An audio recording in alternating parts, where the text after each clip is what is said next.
ఓం శ్రీ మహాగణాధిపతయే నమః. ఓం శ్రీ పార్వతీ సమేత రాజరాజేశ్వర స్వామిని నమో నమః. ఓం శ్రీ లక్ష్మీనారసింహాయ నమః. శ్రీ సరస్వత్యై నమః. శ్రీ గురుభ్యో నమః. రాజన్న సిరిసిల్ల జిల్లా పట్టణ ప్రజలకు, పరిసర గ్రామాల ప్రజలకు తెలియజేయనిదేమనగా, ఈరోజు తెలుగు నూతన సంవత్సర ఉగాది శుభాకాంక్షలతో మీ ముందుకు పంచాంగ శ్రవణం చెప్పడానికి మేము ముందుకు వచ్చాను. మా పేరు బ్రహ్మశ్రీ కోడూరి రవీందర్ శాస్త్రి, రాజన్న సిరిసిల్ల జిల్లా. ఈ సంవత్సరము పరాభవనామ సంవత్సరము. పరాభవనామ సంవత్సరములో మనుషులకు ఎలాంటి శుభ ఫలితాలు వస్తాయి, ఆదాయ వ్యయాలు, కందాయ ఫలితాలు ఎలా ఉంటాయి అనేది తెలుసుకోవడానికి ముందుగా పంచాంగ శ్రవణం చేయడం వల్ల ఎలాంటి ఫలితం వస్తుంది అనే విషయం తెలుసుకుందాం.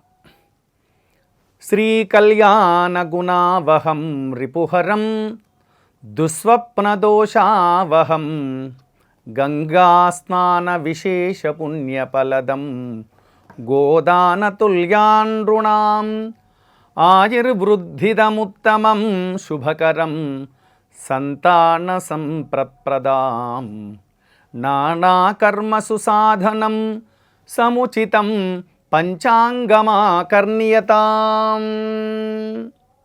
పంచాంగ శ్రవణం తెలుసుకోవడం వల్ల ఈ సంవత్సరము నుండి, ఇప్పటి నుండి సంవత్సరం వరకు ఎలాంటి కార్యక్రమాలు చేసుకోవచ్చును, పెళ్ళిళ్ళు కానీ, నూతన గృహప్రవేశాలు కానీ, అనేకమైనటువంటి కార్యక్రమాలు చేసుకోవడానికి శాస్త్రం మనకు సహకరిస్తూ ఉంటుంది. ముఖ్యంగా నవగ్రహాల యొక్క అనుకూలత ఎలా ఉంటుంది అనే విషయం తెలుసుకోవడానికి, ప్రజలందరూ ఈ సంవత్సరము ఎలా ఉంటారు, ఎలాంటి ఫలితాలు కలుగుతాయని తెలుసుకోవడానికి ఉగాది నాడు పంచాంగ శ్రవణాన్ని మనం వింటూ ఉంటాం. ముందుగా ఇది పరాభవనామ సంవత్సరము. పరాభవనామ సంవత్సరములో నవనాయకులు, ఉపనాయకులు, వర్షము, కందాయ ఫలితాలు ముఖ్యంగా ఈ సంవత్సరములో తెలుసుకోదగినవి. పరాభవనామ సంవత్సరములో రాజు గురుగ్రహం అవుతుంది. గురువు బ్రాహ్మణ గ్రహం కాబట్టి ప్రజలందరికీ, ప్రాణులందరికీ మంచి జరుగుతుంది. పాడి పంటలు, ప్రజాపాలకులు అందరూ కూడా ఒక జ్ఞానంతో మెదిలి సరైనటువంటి పద్ధతిని అవలంబించి ఈ సంవత్సరం అంతా శుభం జరగాలనేటువంటి ఆలోచనతో ఉంటారు. మంత్రి కుజుడవుతున్నాడు. సేనాధిపతి చంద్రుడు, సస్యాధిపతి శుక్రుడు, ధాన్యాధిపతి బుధుడు, అర్ఘాధిపతి చంద్రుడు, మేఘాధిపతి చంద్రుడు, రసాధిపతి రవి, నీరసాధిపతి శుక్రుడు. ఇలాంటి నవనాయకుల యొక్క ఫలితము ఉంటుంది. ఇప్పుడు ఉపనాయకులు వస్త్రాధిపతి రవి, పురోహితుడు శుక్రుడు, గ్రామపాలకుడు కుజుడు అనేటువంటి ఫలితాలు ఉపనాయకులలో కొన్ని వివరాలు తెలుసుకున్నాం. ఇప్పుడు పశుపాలకుడు శ్రీకృష్ణుడు, తాన సంరక్షకుడు కూడా శ్రీకృష్ణుడే అవుతున్నాడు. గోష్ఠి బహిష్కర్త కూడా శ్రీకృష్ణుడే అవుతున్నాడు. కనుక శ్రీకృష్ణుడు వచ్చినట్టయితే అన్ని శుభ ఫలితాలతో పాటు పాడి పంటలు, పశు సంపదలు, అనేకమైనటువంటి ప్రాణులకు కూడా ఆయన యొక్క అనుగ్రహం కలిగి అందరూ కూడా సుభిక్షంగా జీవిస్తూ ఉంటారు.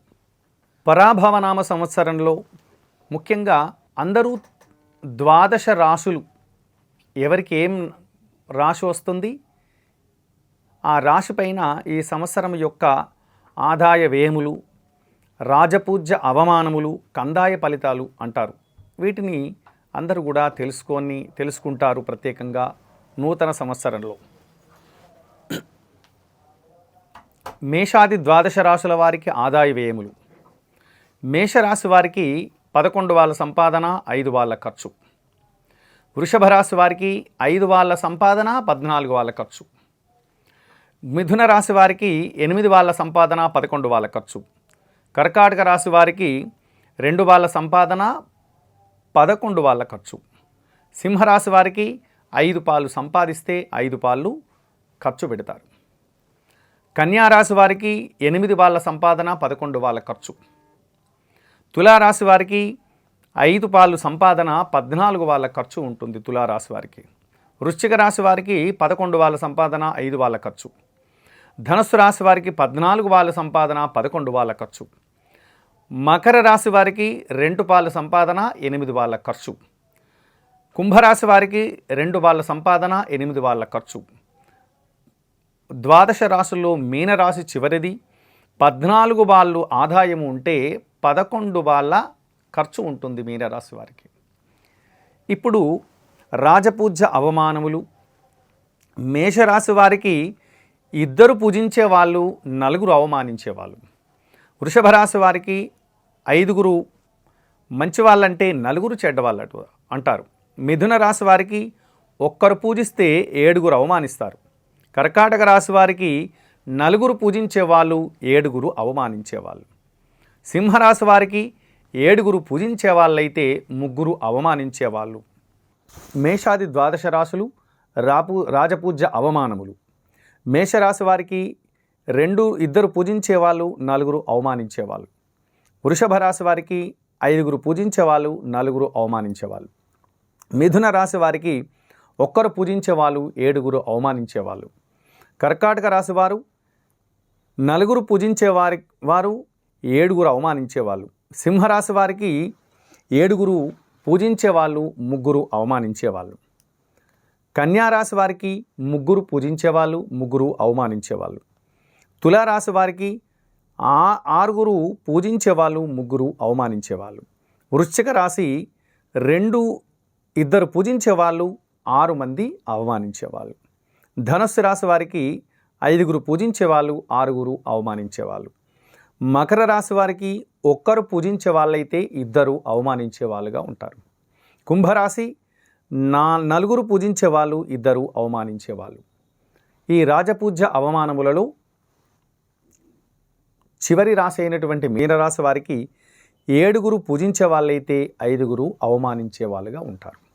ఈ సంవత్సరము ముఖ్యంగా అందరికీ శుభం జరగాలనేటువంటి ఆలోచనతో కోరుకుంటూ వర్షాఢకము 4 తూముల వర్షము, 2 తూముల గాలి, 11 వీసాల పంట మనకు అందుతుంది ఈ సంవత్సరం అంతా.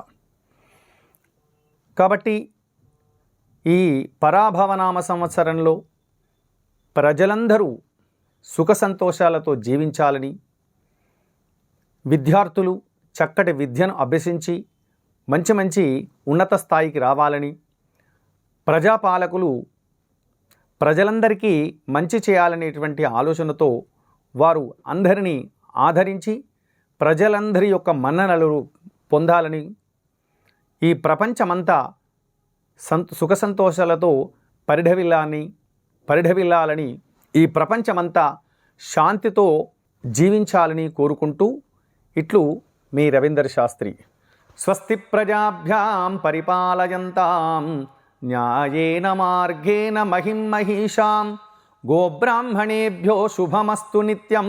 లోకా సమస్తా సుఖినో భవంతు, గృహా సమస్తా సుఖినో భవంతు, భక్తానాం భక్తి సృజనా భవంతు.